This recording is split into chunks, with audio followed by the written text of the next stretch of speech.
Hey guys, welcome to the video. I'm Braden, and in today's video we'll be rebuilding the Draco Diff Case. So just a little history on this particular diff case. This was the first prototype I got made last year, and it was just a case, and I just reused one of the caps here. But yeah, the new design, as you know, has the pin setup, so it uses 8 pins to hold in the small spider gears and shafts. So yeah, this was the first one I got made for testing. So I've used this in both my Super 5SC Flux and my Savage Flux XL, switching back and forth. So I just replaced I transfer the driveline basically between the vehicles to get as much runtime on them as possible. Right, so yeah, this has been in both, and it has 99 lipo packs. I keep track of all the packs I do through my parts, so it's a good indication of durability. Yeah, so I have had one failure with the spider gears inside. Basically, the teeth broke off because I didn't have both shims behind the 20-tooth gears. So as you know, with the stock diff, they have a large shim behind, I believe, one of the spider gears. So with this case, you need to have them behind both, and it keeps everything nice and tight. So since I did that, I've had no issues.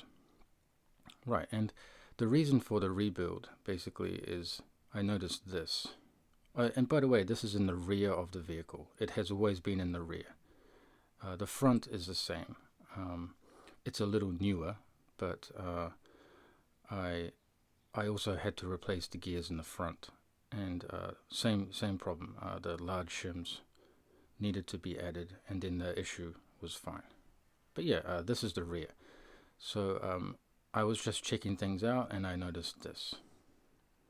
So you can see there's a lot of play. So I believe the hole that's in the outdrive holding the pin is worn, and therefore there's this play. The other side, there is a little movement, but it's much less, and it doesn't feel like it's the pinhole. It feels like it's just the gears moving. But we will inspect that. Okay, so let me go ahead and take off the gear and then the top spider gear, and I'm going to clean it, and then we can have a look for any damage. So let me spare that, and we will come back.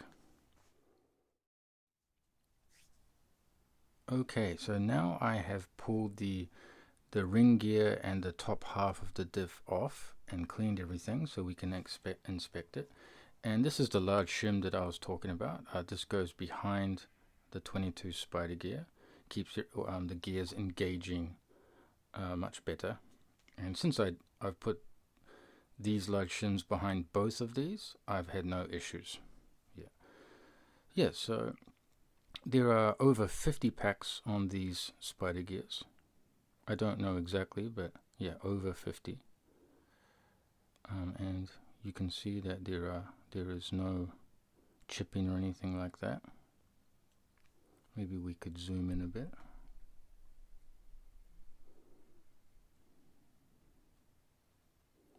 Yeah, there is wear, of course. You can see one side is flatter than the other.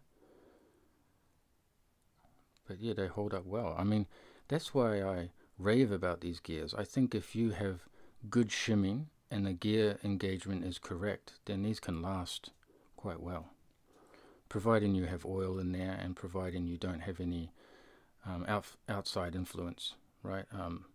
If you hit something or have a crash, it could contribute to a failure, right? But just under normal running, mind you, I don't do so many jumps, so that could also be a factor. Yeah, so that looks good. And then this is a genuine HPI outdrive, and just a small tangent here. So as you know, I've developed the Draco CVDs, and I made pins for them for the drive side, so the pins that would engage here, right? And they seem to be softer than the stock ones you can find. So the stock ones are usually bearing steel or 52-100 steel, which is very hard, very durable. And I feel like it's a trade-off. So with my soft pins, they wear very quickly, but the out drives are protected. So you can see there's only a very little wear here. Yeah, so I feel like it's a trade-off. So you either wear your out drives quickly or you wear the pins quickly. I mean, in my opinion, wearing the pins is much better because they're cheap and you just simply replace them. But they tend to wear pretty quickly, so yeah. All you Draco CVD customers, you will find I've included the standard pins with your order, so you will have a backup set anyway. But yeah, so in the rear, I've been using the Draco pins, and after multiple packs, look at this. I will put the number of packs down below. I don't know off the top of my head, but yeah, as you can see, it's pretty good. And I've recently had to replace the front one, so they were really worn because I was using the standard pins, which are much harder. Yeah, but let's have a look here. So let's put the pin in and let's check. Okay. Yeah,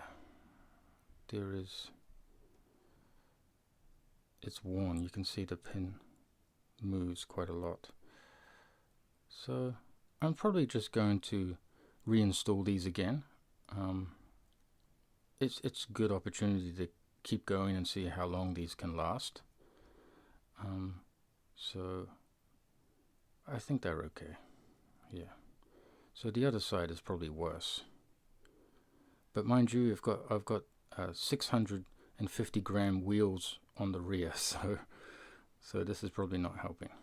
I'm using the Baja beadlock wheels, so they're quite heavy. The stock ones are much lighter. The stock 5SE wheels are about 400 grams. So yeah. Alright, so that's the gear side, and a little more on this gear. I bought my Super 5SE nearly 2 years ago, and the ring and pinion was included in that, obviously, and I just keep using them. So I have no idea how many packs they put through it before I bought it, but this is still holding out really well. You can see there is some wear on the side there. Yeah, and I think it's a testament to good shimming as well. So I'm a bit of a stickler for shimming, so I will keep checking and make sure everything's okay, because it does change over time, and I just add more shims and keep it tight. So I think good setup really lengthens the durability. Oh, sorry, makes the gears last way longer. Yeah. Okay, so that is the gear side. Now let's get back into the other side. So I'm going to pull the small gears and shafts out, and we can also look at the pins that are holding this. Okay, so this is the version 2 design. Yeah, so let me clean these up a bit and we'll come back. Okay, so now I've pulled the 4 10-tooth spider gears out, shafts and shims, as you can see, and I've also pulled one set of pins from the diff. You can see from this side. So yeah, there's one pin on each side of the shaft like this, and let's have a look. So bring the light in a little closer. Let's zoom in. So you can see there is a mark in the center. I believe when the diff is running, this might be spinning in the diff, right? So it's making contact with the shaft. But if I run my finger over it, I don't feel any pitting or any it still feels smooth. So could be just from the shaft itself. Second pin is the same. This one's even better. Yeah. So my guess is this is on the side where the shaft is being pushed against, right? So when the 22 spider gears are, let me see if I can explain this a bit better. So when the 2 spider gears are spinning, so with the normal diff action, the 4 spider gears are sort of moving this way, right? There's torque in them and are trying to spin in the assembly. So I think this particular pin is on that side where the shaft is pushing against. It's pressing on here, so this one has more surface grinding, I guess, from the shaft than, and when I say shaft, I mean this one, these shafts here, right? Yeah, so hopefully I explained that well. Like this, right? And then you have the four gears, and when the spider gears are applying torque to the small spider gears, this will want to spin around in that direction. So it's putting force onto on one shaft on the left side, for example, on all 4. Yeah, so I would say this one's on the side that's receiving that torque. Yeah, and something I really like about this pin design is once you've put oil in here, the pins really stick to the wall, and they're quite hard to get out once you've ran the diff. So you could rebuild this technically, take out all the components, put them back in without removing the pins, so it's quite handy. Yeah, okay, so I will continue rebuilding. Our next step would be to remove the second half. So I'm going to leave the cap attached just to avoid mess, but I will take out the gear and the outdrive, and we can inspect that next. Alright, let's do it. Okay, so I have pulled the last part of the diff apart, and now you can see the spider gear here from the cap side of the diff, and let's take a look. So you can see there is a little wear on the teeth, but there's no chipping or anything like that. And ta-da! So I found the issue. Basically the pin has split in half, and I have no idea how long it has been like this, but yeah, the other half of the pin was in the outdrive itself, so you can see. And in all of my RC experience, I have never broken one of these pins before. So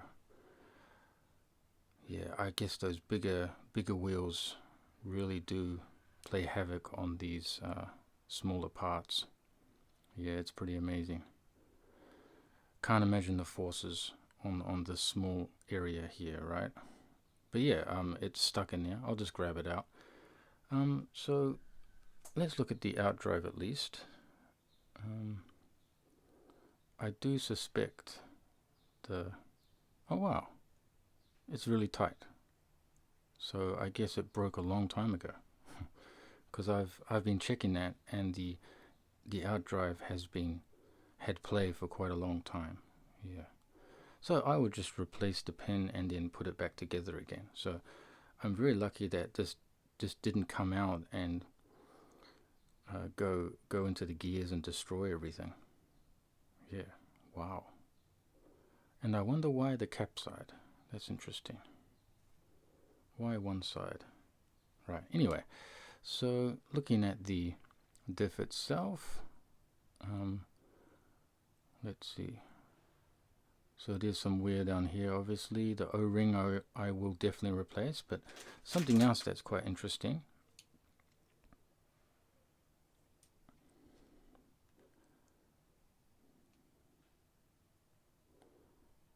Right, so I've left the pins in. You can see that. See if we can get some light going. Yep. But something quite interesting here is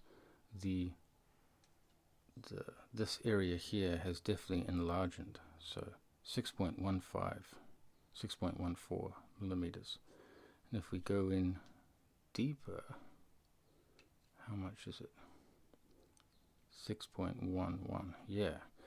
So when this was made, it was no more than 6.05 millimeters. So this has actually worn out a little bit. I think you can even see it's almost coned a little. Yeah, so that's lasted quite well. And I feel like just the larger wheels accelerate wear for everything, all of these components. Really, we need something bigger, right? We need to upgrade this area. Yeah, make bigger diffs for 8S. Anyway, so that is the Draco Diff Case disassembly and inspection. And yeah, very interesting. So I will replace this pin and then just put everything back together again, and I will run 200,000 weight in the rear. So I use that same weight in both Savage XL and Super 5SC Flux. I run this weight because I like the car to spin around, so it basically locks up the rear diff a bit more, so there's not as much diff action. Yeah. Okay, so I do plan to make more of these when I release the center diff set. So these will be available again soon to pre-order with your center diff set. And yeah, that is it. So this is the disassembly of the Draco Diff Case. I hope you enjoyed it. I always enjoy rebuilding differentials and looking at wear and trying to think what's causing the wear and so on. But yeah, just make sure you run these two shims in your diff to lengthen the life of your gears, and everything would be good. Okay, if you have any other questions, please let me know. Put them in the comments. Thank you very much for watching, and see you in the next video.